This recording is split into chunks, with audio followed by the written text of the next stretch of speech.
Hola, bienvenidos a la presente clase virtual. Yo soy la profesora Virginia Rosende y vamos a desarrollar juntos el tema fonoarticulación. En primer lugar, vamos a aclarar algunos términos que nos van a simplificar el desarrollo de la clase. Si analizamos la etimología de la palabra, veremos que fono deriva del griego del término fon y se aplica a todo lo que esté relacionado con la voz o el sonido. Fonación está vinculado con la emisión de los sonidos primarios. En cambio, fonoarticulación consiste en la formación de la palabra a partir del sonido laríngeo. Estos dos términos vamos a desarrollarlos con profundidad a lo largo de la clase. Fonema es cada uno de esos sonidos simples que conforman el lenguaje hablado. La fonoarticulación es un acto dinámico sumamente complejo que involucra actividades tanto fisiológicas como psicológicas impartidas por el individuo y que sí o sí requiere una elaboración intelectual. También podemos decir que es una actividad motriz compleja. Para llevarla a cabo se requiere de inteligencia, de memoria, de mecanismos que son aprendidos y mecanismos automáticos, y todo esto implica un adecuado crecimiento y un adecuado desarrollo de todas las estructuras involucradas. Este término involucra dos acciones mecánicas.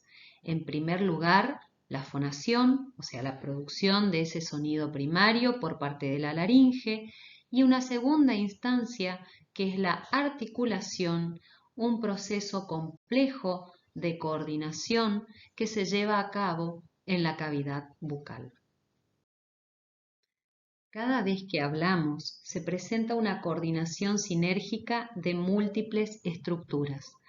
Como veremos, participan múltiples órganos que están dirigidos por el cerebro. Es así como podemos identificar 5 sistemas coordinados para que podamos fonoarticular.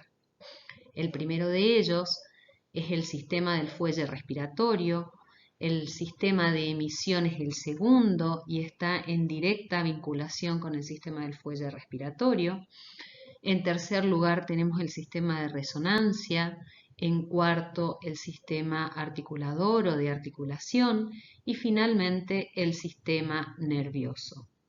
Todos estos sistemas cumplen sus funciones, como dijimos, en forma coordinada y ahora vamos a ir desarrollándolos a cada uno de ellos. El sistema respiratorio o sistema de soplo aéreo o fuelle respiratorio, como también lo pueden encontrar, es el que va a dar el origen o el inicio a todo el proceso. Serán los pulmones los que producirán la columna de aire que es imprescindible, es necesaria para que se genere el sonido. Los pulmones cumplen una función primaria, primordial, esencial para la vida, que es la de el intercambio gaseoso. Pero a su vez, este rol fundamental que cumple dentro del proceso de fonoarticulación también es esencial para el hombre, ya que somos seres sociales, ¿sí? Y requerimos de la comunicación.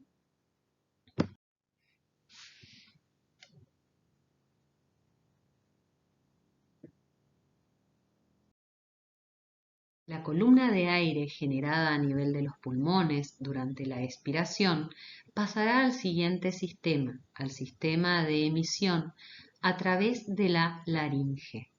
La laringe, como ustedes saben, cumple roles tanto en la respiración como en la deglución y ahora analizaremos la función troncal que cumple dentro de la fonación. La laringe es la que va a originar el sonido primario. Esta Este órgano presenta una estructura cartilaginosa y una musculatura muy compleja que le permite cumplir estas múltiples funciones. La laringe no es un simple conducto aéreo. Como habrán visto, esa estructura compleja le permite cumplir múltiples funciones. Si observamos su conformación interna, veremos que encontramos tres niveles, marcados por un estrechamiento a nivel medio. El nivel superior se denomina vestíbulo laríngeo. Esa zona de estrechamiento, el nivel medio, se denomina ventrículo laríngeo y glotis, y el nivel inferior se denomina cavidad infraglótica. A nivel del nivel medio se encuentran múltiples elementos que tornan a este órgano esencial para la vida. Analizando el nivel medio, podemos observar en estas imágenes las estructuras que conforman la glotis. En la imagen A, en la superior, vamos a ver a la glotis en una posición de reposo. En la imagen B, observaremos a la glotis en actividad. Pasemos a la imagen A. Iremos describiendo las estructuras desde su parte interna hacia la externa.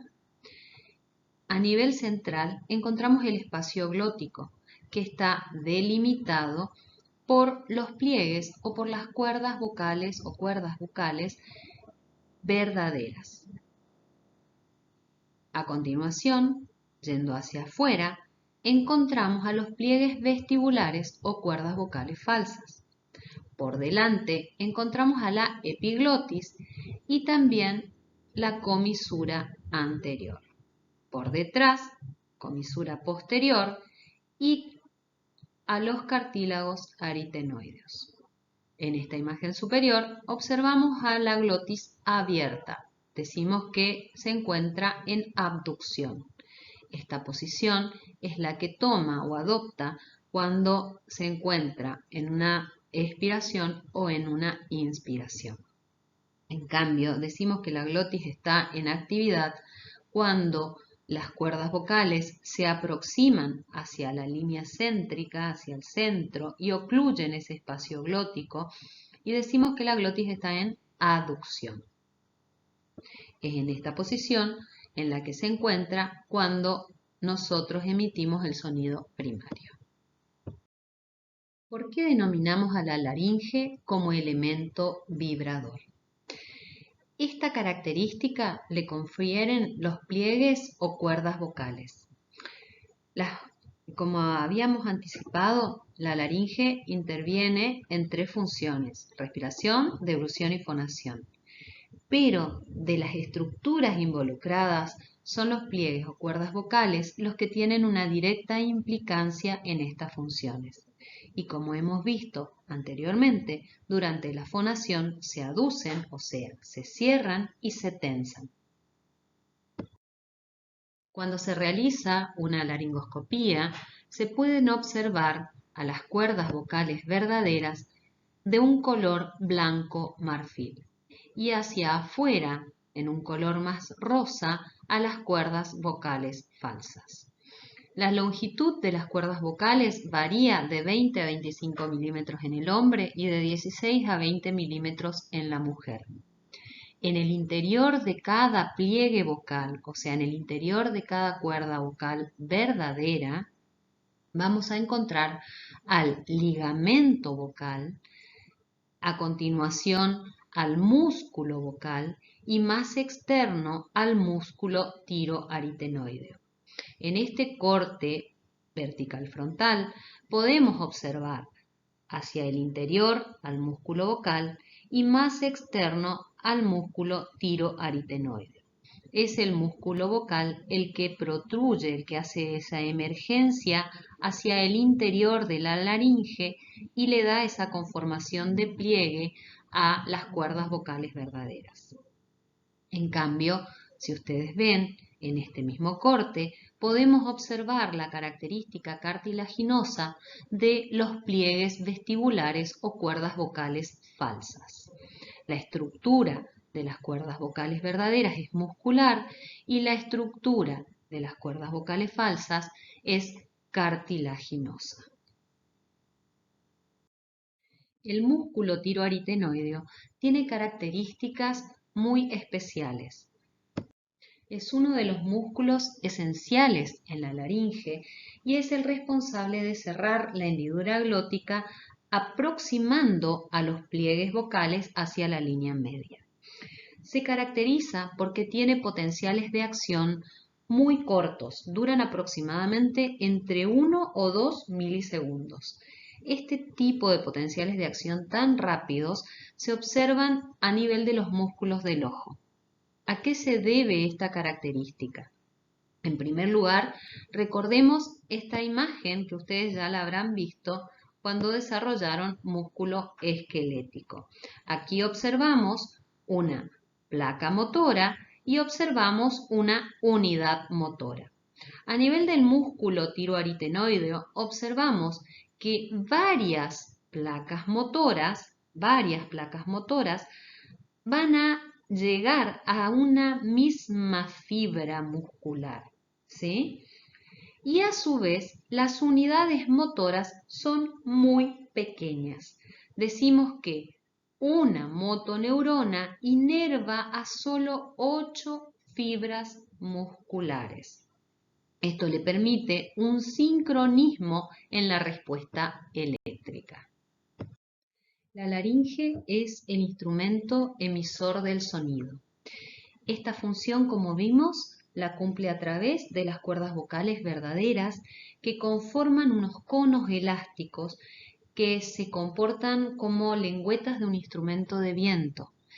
Cuando las cuerdas vocales se aducen y se tensan, vibran generando ese sonido primario. Por eso decimos que la laringe es la fuente sonora y ese sonido primitivo o primario se denomina tono vocal. Esta descripción de cómo se produce el sonido fue dada por Ewald, quien dio esta teoría, que explicaba que cuando las cuerdas vocales verdaderas se aproximan y se tensan hacia la línea media, la columna de aire hace que éstas vibren, ¿sí? Esa vibración es la que genera el tono vocal. La laringe funciona como una válvula y la intensidad de la voz va a estar directamente relacionada a la presión del aire expirado. Revisemos entonces en esta secuencia cómo se observa el movimiento de las cuerdas vocales verdaderas en las distintas instancias. Aquí vemos una glotis relajada, o sea que decimos que está en abducción. Aquí las cuerdas vocales están separadas, dejan libre la hendidura glótica y por ella puede pasar tranquilamente el aire tanto en la inspiración como en la expiración. A medida que los músculos van contrayéndose y van acercando a las cuerdas vocales verdaderas hacia la línea media, vemos que se va reduciendo la luz de la hendidura glótica. En este punto, cuando están prácticamente aproximadas o casi en contacto, observamos que las cuerdas están aducidas, o sea, están aproximadas y están tensas. Cuando pasa la columna de aire en este punto, cuando están próximas, es cuando se produce la vibración y se genera el tono vocal. En esta situación ya está totalmente ocluida la hendidura glótica. Aquí no pasa aire. Esta situación podemos observar durante la deglución. Cuando nosotros deglutimos un elemento, las cuerdas vocales se aproximan y ocluyen las vías aéreas para evitar cualquier ingreso de cualquier elemento hacia ellas.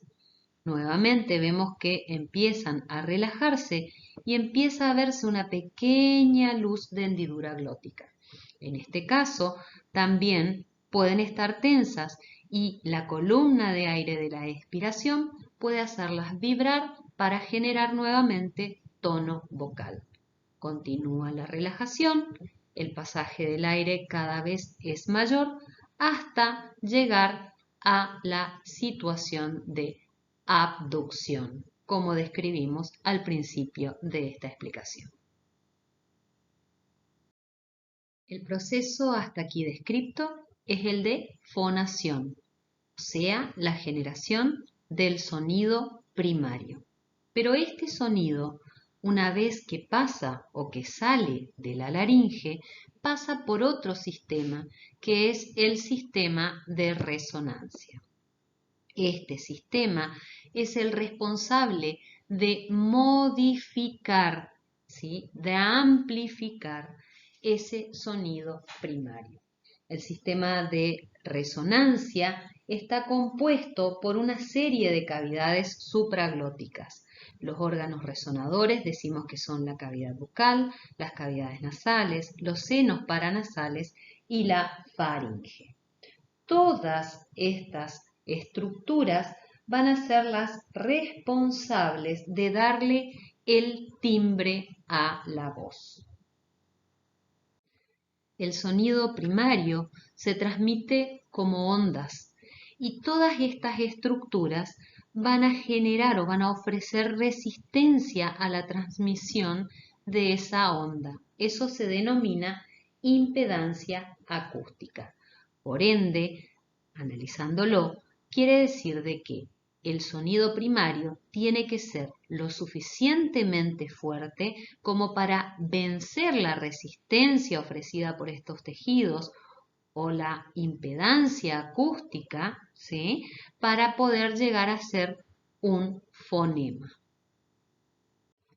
Cualquier alteración a nivel de las estructuras de este sistema de resonancia pueden modificar el timbre de voz. Por ejemplo, cuando nosotros estamos engripados, congestionados, que tenemos secreción nasal, decimos que tenemos voz nasal porque se modifica el sistema de resonancia. Cambiamos nuestro timbre de voz. A su vez, características individuales hacen que podamos identificar un timbre de voz de otro. Por ejemplo, el sexo, la edad, características anatómicas y fisiológicas hacen que nuestro timbre de voz sea único e identificable. Con el paso del tiempo, los cambios que se dan en las distintas estructuras también van haciendo modificar nuestro timbre de voz. Al inicio de la clase dijimos que la fonoarticulación involucraba dos acciones. Hasta este punto hemos analizado la primera acción, que era la fonación. Esa columna de aire que partía de los pulmones, que pasaba por la laringe, donde las cuerdas vocales aducidas y tensadas provocaban o generaban el tono vocal o el sonido primitivo o primario, que luego pasa a ser amplificado por el sistema de resonancia, sigue su camino hacia el sistema de articulación. A partir de este punto se da la segunda acción mecánica, la articulación. ¿Y en qué consiste este nuevo proceso de modificación del sonido primario? A partir de este momento, esa columna de aire expiratoria va a pasar por una serie de válvulas donde esa columna va a experimentar ya sea desviaciones, interrupciones o subdivisiones en distintos puntos del recorrido para conferirle características acústicas específicas a ese sonido. Es así como llegamos a las vocales y a las consonantes. La cavidad bucal, además de cumplir esa función elemental durante la alimentación, que es la de conformar el bolo alimenticio y de el inicio de la deglución, aquí vemos que cumple un rol protagónico para la articulación de las palabras.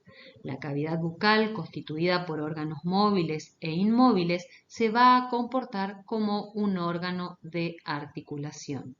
La lengua, los labios, el velo del paladar, los dientes, los rebordes alveolares, el paladar duro, la mandíbula, también los mecanismos palatofaringios van a ser esenciales para la producción de los distintos fonemas.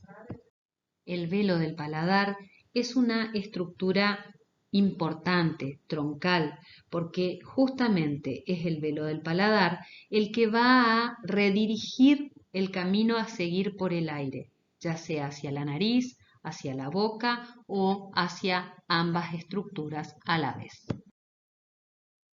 Van a ser los movimientos de los labios, de la lengua, del paladar blando a través del velo del paladar, como lo dijimos recientemente, los movimientos mandibulares que van a permitir las distintas posiciones van a ser justamente los responsables de brindar las características acústicas específicas de las diferentes vocales y consonantes. Los puntos articulatorios son los distintos tipos de contactos que se van a ir dando entre estas diferentes estructuras y que van a ir transformando al sonido. Son los que van a conformar ese sistema de válvulas que lo modifican. Es así como encontramos distintos puntos articulatorios, bilabio, ¿sí? Si vemos la palabra nos imaginamos que es el contacto bilabial del labio superior con el labio inferior, donde se genera el sonido de la M, de la P, de la B, el labio dental, o sea, el labio con los dientes, donde se genera el sonido de la F, postdental superior, postdental inferior. También tenemos los sonidos de los puntos articulatorios alveolares, donde se origina la N, la L, la R o la R, los puntos articulatorios a nivel palatal y a nivel velar. Cada uno de estos puntos articulatorios le van a dar una característica acústica diferente, a través de los cuales van a surgir los distintos fonemas, ¿sí? Los sonidos básicos producidos en la cavidad vocal son las vocales y las consonantes. Las vocales, de acuerdo a la posición en la que se ubica la lengua, vamos a ver que pueden ser altas, medias o bajas. Y los consonantes, de acuerdo al tipo de interrupción o desvío que vaya a experimentar el aire, vamos a también denominarlos de distintas maneras. Fricativos, plosivos u oclusivos, africativos, nasales o vibrantes. Ahora vamos a ver algunos ejemplos para que entiendan estos conceptos. El sonido primario, el tono vocal, es ligeramente modificado por la posición lingual a nivel de la boca para generar el sonido de las vocales. Vamos a ver que la lengua se ubica hacia adelante para la pronunciación de la A, de la E o de la I. Y la lengua se va a ubicar hacia atrás para la articulación de la O de la U. Para la articulación de los sonidos de las consonantes plosivas, vamos a ver, por ejemplo, la posición velar postdental superior.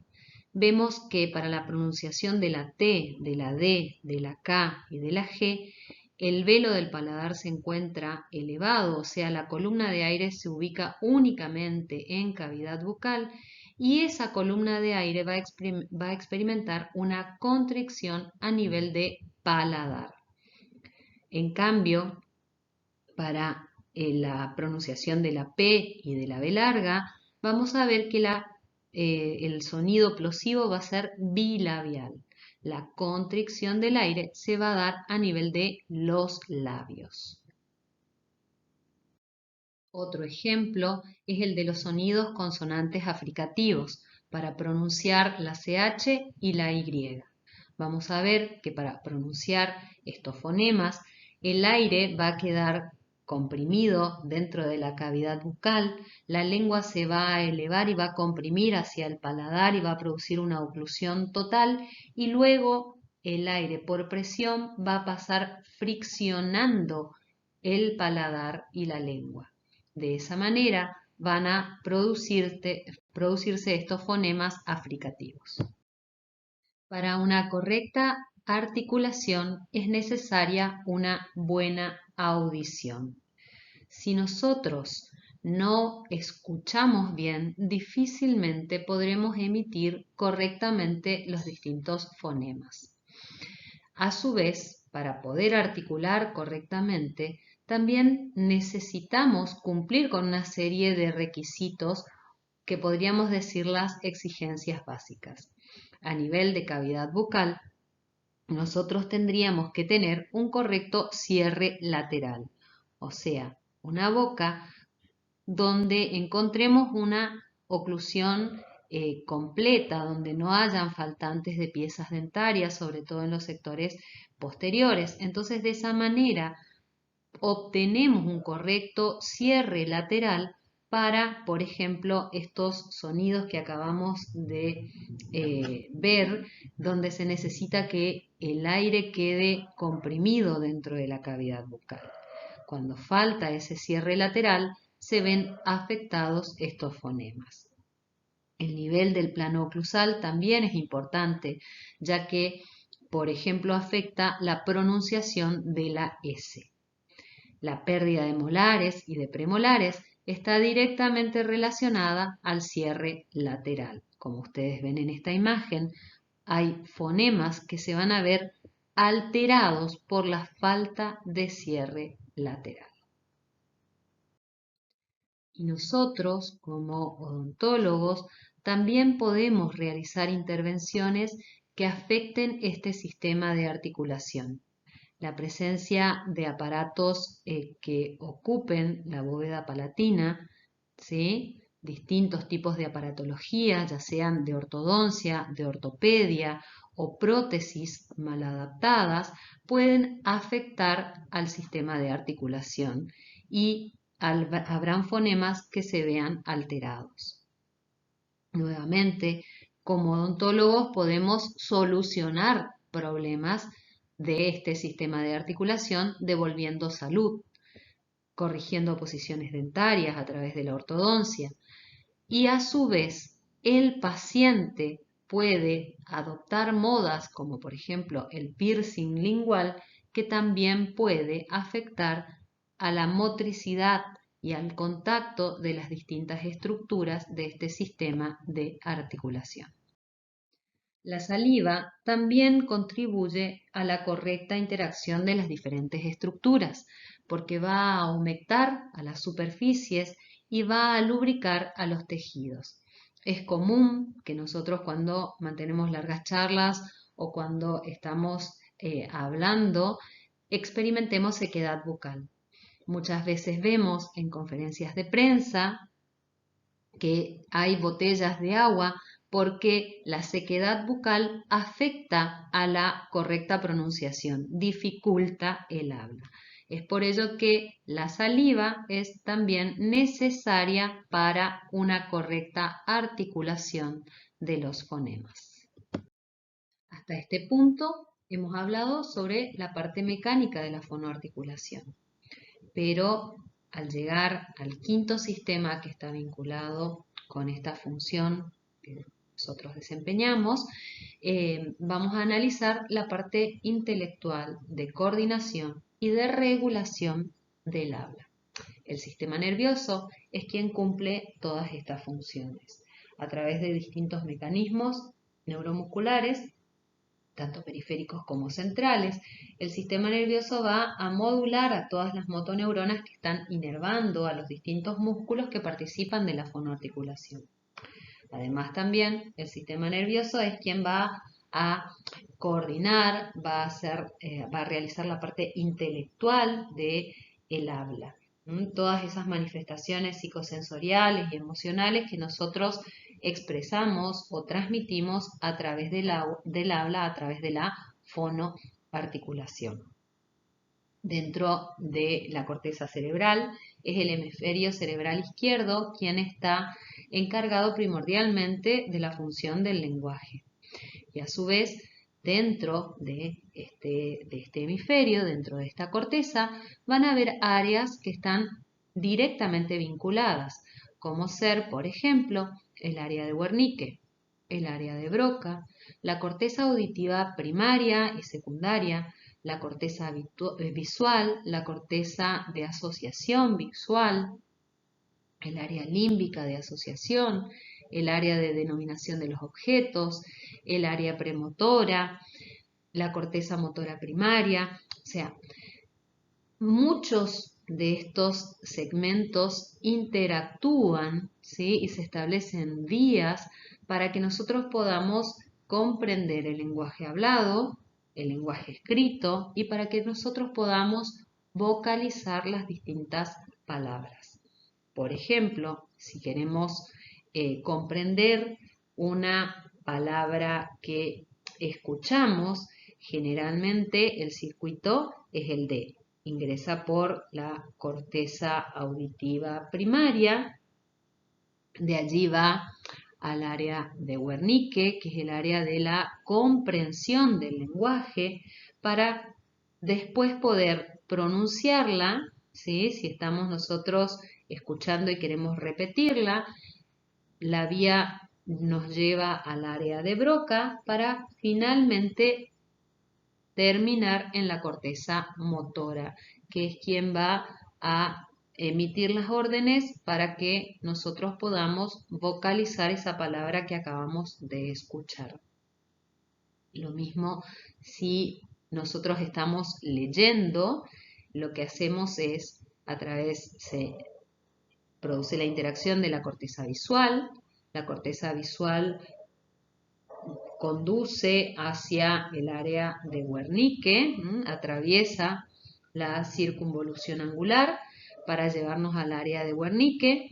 A nivel del área de Wernicke otra vez hacemos la comprensión de esa palabra que hemos leído y si queremos vocalizarla, la llevamos nuevamente hacia el área de Broca, que es el área motriz del lenguaje, para continuar hacia la corteza motora.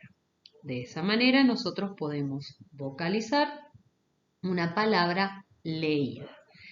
El área límbica de asociación es importante porque es la que nos marca o nos dice si nosotros tenemos el deseo de hablar o nos expresa lo que queremos decir, digamos. Por eso decimos que el proceso de comunicación va a presentar dos aspectos. Un aspecto sensitivo, que es el de la recepción del lenguaje, y un aspecto motor, que es el de la emisión del lenguaje, que es lo que acabamos de ver trazando estas dos vías de interpretación, o sea, de recepción, interpretación y de vocalización. Resumiendo, vamos a repasar algunas de estas áreas que acabamos de mencionar. El área de Wernicke dijimos que es la que está relacionada con la comprensión del lenguaje. Cuando nosotros queremos realizar una comprensión lectora, vamos de la corteza visual, atraviesa el área de la circunvalación angular hacia el área de Wernicke para poder comprenderlo.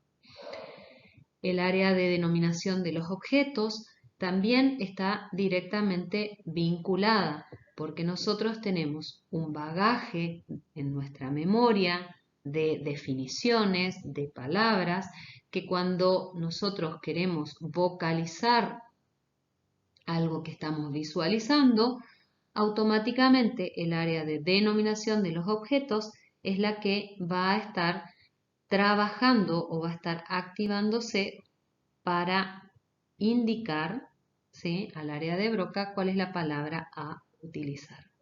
El área de asociación prefrontal está relacionada con el pensamiento y a su vez con la planificación de los movimientos complejos que involucra la fonoarticulación. Todas estas áreas, como les dije, están relacionadas con el área de Wernicke, así como también el área de Broca. El área de Broca está relacionada con la formación de la palabra, con la parte mecánica, ¿sí? Pero, por supuesto, que también tiene una directa vinculación con el área de Wernicke. Y finalmente el área de asociación límbica, que como les dije anteriormente, está relacionada con la motivación y a su vez también con el aprendizaje. Si nosotros tenemos una lesión en el área de Broca, vamos a tener la imposibilidad de emitir palabras. Vamos a tener una patología que se llama afasia, que significa la pérdida del poder del habla. En el caso de una lesión en el área de Broca, se denomina afasia motora. Comprendemos, pero no podemos vocalizarlo. Tenemos una afección motora.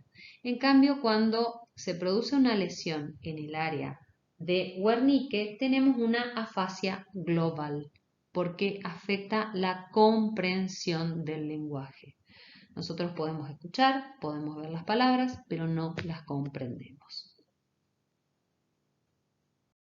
Y a modo de conclusión, vamos a ver en este esquema que para poder hablar, en primera instancia tenemos que tener el deseo y la voluntad de hablar. En segundo lugar, necesitamos del sistema nervioso central, que es quien va a coordinar y va a regular todo el proceso. Vamos a necesitar el aire, que es producido por el fuelle respiratorio. Ese aire va a pasar a través de la laringe y a través de las cuerdas vocales que se van a aducir, que se van a aproximar hacia la línea media, se van a tensar. Va a aumentar la presión infraglótica, ¿sí?, por el aire que está comprimido allí. Ese aire, al pasar por las cuerdas vocales, va a hacerlas vibrar y va a generar el tono fundamental. Este tono fundamental va a seguir pasando por las vías respiratorias, va a ir hacia las estructuras que están relacionadas con la cavidad de resonancia, y ese sonido o ese tono fundamental se va a amplificar y se va a modificar. A continuación pasará por el sistema de articulación, donde va a tener los retoques finales para que podamos producir sonidos con las características acústicas que deseamos. Todo este conjunto de elementos se tiene que producir en una forma coordinada para que nosotros podamos hablar y podamos comunicarnos. Aquí está la bibliografía que pueden consultar, es la que yo he utilizado para la presentación que acabo de darles. Cualquier duda que tengan, no duden en consultarme. Espero que haya sido clara y estamos en contacto. Hasta pronto.